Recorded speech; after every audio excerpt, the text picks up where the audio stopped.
A ONU News entrevista agora a diretora-geral assistente da Organização Mundial da Saúde para Medicamentos e Vacinação, doutora Mariângela Simão, falando com a ONU News diretamente de Genebra. Olá, doutora, como vai? Tudo bem? Como vai, Leda?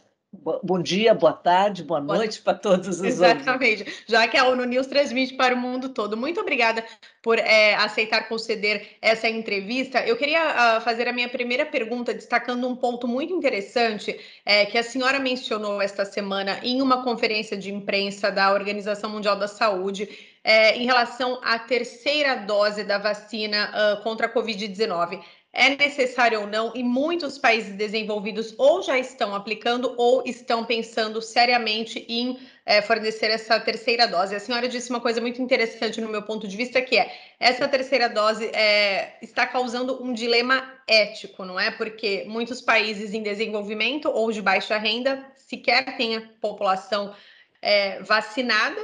O ritmo de vacinação está muito atrasado, enquanto outros países já estão utilizando essas terceiras doses. A senhora pode comentar um pouco sobre isso, doutora? É claro, obrigada pela pergunta. É uma pergunta super interessante, porque está na mídia todos os dias, né? A gente vê nos jornais e tudo mais, se vai precisar ou não vai precisar. E, na verdade, a ciência ainda não, quando eu falo ciência, eu quero dizer assim, não existe ainda estudos científicos comprovando que uma terceira dose vai ser necessária.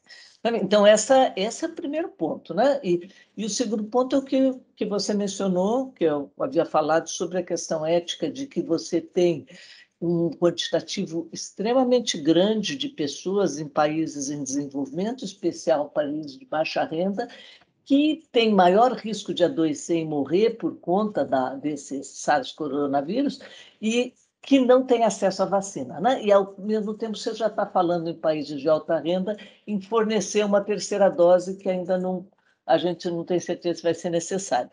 Queria dizer também que uma boa parte dos países que estão discutindo a introdução dessa terceira dose, eles estão priorizando algumas populações, né?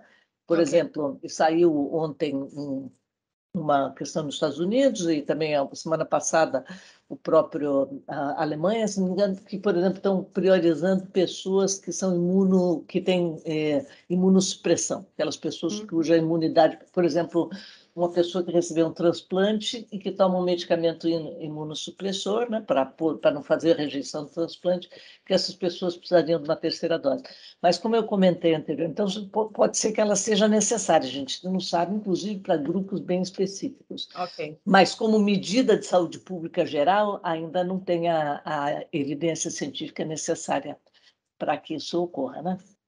Pois é, porque aqui na Europa, né, onde nós estamos, também em alguns países da América, principalmente da América do Norte, a vacinação já está num ritmo bastante acelerado desde o começo do ano, mas, por exemplo, a África tem menos de 2% da população vacinada, e é importante a gente falar dessa divisão e não esquecermos de países africanos, no caso, que não estão, né, precisam receber mais doses e avançar com esse processo. Você veja, esse é um ponto super importante. Na verdade, nós temos 74 países que têm menos do que 10% de cobertura, né? E ao tempo que você tem países com 60%, com 70% de cobertura. Está falando de 2 doses, né? Cobertura completa. Né? Então, você tem só uma das vacinas, precisa de uma dose, né? Que é a vacina da Janssen. As outras são de 2 doses. Então, a gente tem que levar isso em consideração de uma forma bastante importante. E estou falando que não são apenas países africanos, mas a grande predominância de países com muito baixa cobertura são países no continente africano, infelizmente. Os países de baixa renda que não têm acesso a outras vacinas que não seja pelo consórcio que é coordenado pela OMS, com o Unicef, com o Gavi e com o CEP, que é o COVAX, né? Vamos falar agora sobre a vacinação para os mais jovens, no caso, os adolescentes. Eu vou citar como exemplo Portugal, onde estou, que nesta semana o governo de Portugal deu a luz verde, né, o sinal verde, para que adolescentes a partir dos 12 anos de idade possam receber a vacina contra a Covid-19. E muitos pais tem muitas dúvidas ainda, não é? Aliás, a vacinação da Covid, acho que é um tema que ainda gera dúvidas em todos os sentidos, mas neste momento os pais ainda têm muito receio, é segura, devo vacinar meu filho ou não? O que a Organização Mundial da Saúde tem a dizer sobre vacinação de adolescentes e sobre possíveis estudos que estão sendo feitos até para que as crianças, né, os menorzinhos, sejam vacinados no futuro, doutora? Veja, eu acho que tem uma questão que muita gente já pergunta, por que que não vacina a criança, né? Na verdade, qualquer estudo clínico, qualquer estudo para colocar um medicamento, uma vacina no mercado, em geral, esses estudos eles não são feitos primeiro com crianças, são feitos com adultos, são feitos com crianças, adolescentes ou mulheres grávidas mais tarde, uma vez que você tenha comprovado que é seguro em adultos, né? Então, por essa razão é que você vê, às vezes demora anos depois que um medicamento foi lançado para adulto e que pode ser aplicado em criança, para chegar aos dados sobre criança, né? Tem que levar com cuidado, principalmente questão de segurança. A posição da OMS, com relação à vacinação de adolescentes, claro que adolescentes e crianças eles têm um menor risco de complicações severas pela Covid-19, né? Mas a gente tem duas vacinas que já têm estudos, assim, com relação à segurança, porque nós estamos falando de segurança e de eficácia, né? Em adolescentes, uma é que é a vacina da Pfizer-BioNTech e outra é a vacina da Moderna. Essas duas vacinas já têm estudos. A OMS tem uma reflexão, uma recomendação de que deve ter um cuidado com os adolescentes que têm condições associadas, têm doenças associadas e que por conta das doenças associadas possam ter um maior risco de desenvolver uma doença severa, né? Então esses adolescentes um COVID severo, né? Então esses adolescentes que têm uma predisposição, eles deveriam ser incluídos no estágio 2 dos programas de vacinação, naqueles locais onde a transmissão comunitária é alta, ou quando você vê que está aumentando a transmissão comunitária, não há indicação ainda para para crianças, né? Eu acho que ainda precisa de. Eu sou pediatra de formação, e diz que a relação de benefício e de custo em relação a aplicar vacinas em crianças ainda não está comprovada, né? Acho que então você precisa ter mais dados, precisa ter estudos com relação à segurança dessas vacinas na faixa etária menor, né? Então tem que esperar um pouco em relação à criança.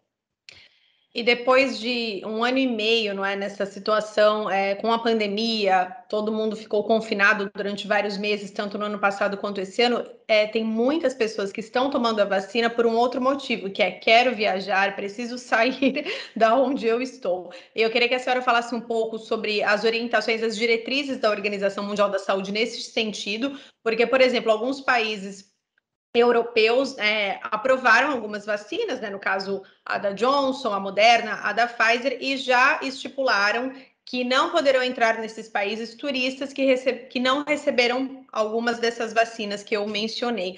Vamos explicar um pouco, então, e será que essa relação não pode criar ainda mais divisão? Eu menciono particularmente no caso do Brasil, porque a ONU News tem um grande público no Brasil, e muitas dessas pessoas tomaram a vacina, a Coronavac, doutora. Não, veja, eu acho que, em primeiro lugar, a OMS é absolutamente contrária à vacinação ser pré-requisito para viagem.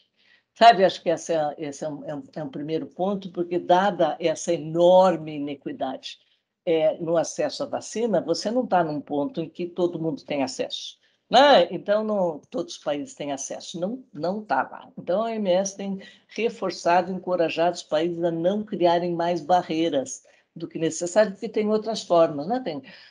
Quando você não tinha tanta vacina, você tinha países, por exemplo, existindo um teste, não, seja um teste rápido, um PCR, para poder entrar no país, fazendo outras medidas de quarentena e tudo mais. Então, eu acho que esse é o primeiro fator de que exigir um certificado de vacina num mundo tão desigual, com acesso tão desigual, só exacerba as inequidades e as desigualdades, né?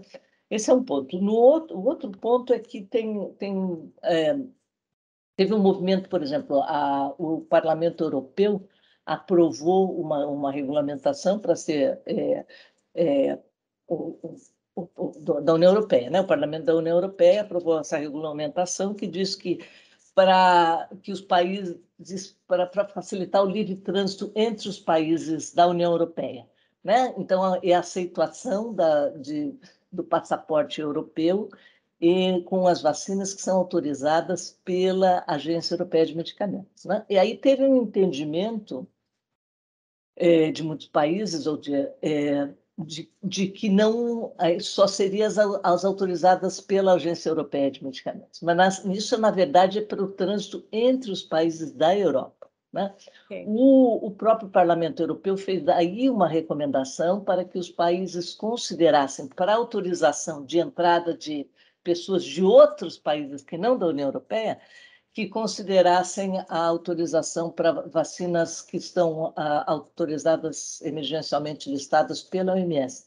E vários países europeus fizeram isso. Né? Tem vários países europeus. Então, não há para a entrada no espaço Schengen, cada país do espaço Schengen é livre para decidir em termos de o que aceita de fora da União Europeia, né? E muitos deles aceitaram as vacinas que estão então, listadas pela OMS, no caso do Brasil, inclui a Coronavac, que é a vacina da empresa Sinovac. Agradeço muitíssimo as informações fornecidas à ONU News pela diretora-geral assistente da Organização Mundial da Saúde para Medicamentos e Vacinação, doutora Mariângela Simão. Muito obrigada pelos esclarecimentos e parabéns pelo trabalho que a gente sabe que vai continuar árduo pelos próximos meses. Um abraço, Leda. Muito obrigada. Obrigada.